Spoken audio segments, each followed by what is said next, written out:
అందరికీ నమస్కారం. సూర్య న్యూస్కి స్వాగతం. ఈరోజు ముఖ్యాంశాలు. స్థానిక పిఠాపురం రైల్వే స్టేషన్ సమీప ప్రాంగణంలో గల శ్రీ శ్రీ శ్రీ దుర్గాంబిక అమ్మవారి దేవాలయంలో అమ్మవారి నగల అపహరణ.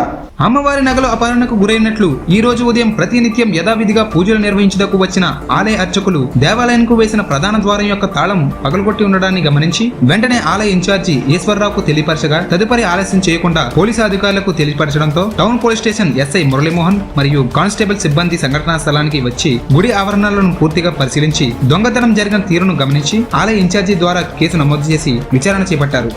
ఇక్కడ మన పిఠాపురం రైల్వే స్టేషన్లో వేయించేసినటువంటి విజయదుర్గ అమ్మవారి ఆలయంలో మధ్యాహ్నం 1 గంట నుంచి 2 మధ్యలో గుర్తు తెలియని వ్యక్తులు ప్రవేశించి అమ్మవారి మెల్ల ఉన్నటువంటి శతమానాలు, అలాగే చెవులకి సంబంధించిన బంగారు ఆభరణాలు, అమ్మవారి బంగారు బొట్టు ఇవన్నీ కూడా దొంగిలించడం జరిగిందండి. దాని గురించి ఎప్పుడు జరిగిందండి దొంగతనం? మధ్యాహ్నం 1 గంట నుంచి 2 లోపలండి జరిగిందండి. మరి ఆ టైంలో గుళ్ళో ఎవరు లేరండి? ఆ టైంలో గుళ్ళో భక్తులు ఎవరు ఉండండి. 1 గంట నుంచి 2 మధ్యలో ఉదయం 12 గంటల వరకు ఇక్కడ వర్క్ చేసుకునే వాళ్ళు ఉన్నారు, కానీ ఆ టైంలో ఎవరు ఇక్కడ అనుమానాస్పదంగా ఎవరు దొరకలేదండి. ఆ టైంలో గుడి మూస్తారండి? ఆ టైంలో గుడి మూస్తే ఉంటుందండి. మరి ఏం జరుగుతుందండి ఇక్కడ? ప్రస్తుతం పోలీసులు అది వచ్చారండి. వచ్చి సీసీ ఫుటేజ్లో చూస్తాను లోపల ఉన్నవి. ఇది ఒక 6 గ్రాములు ఉండొచ్చండి. ఇది ఒక 4 గ్రాములు ఉండొచ్చు. అదేమో ఇది కూడా ఒక 5 గ్రాముల వరకు ఉండొచ్చండి.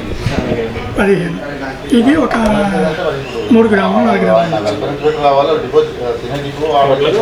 15 నుంచి 20 గ్రాములు.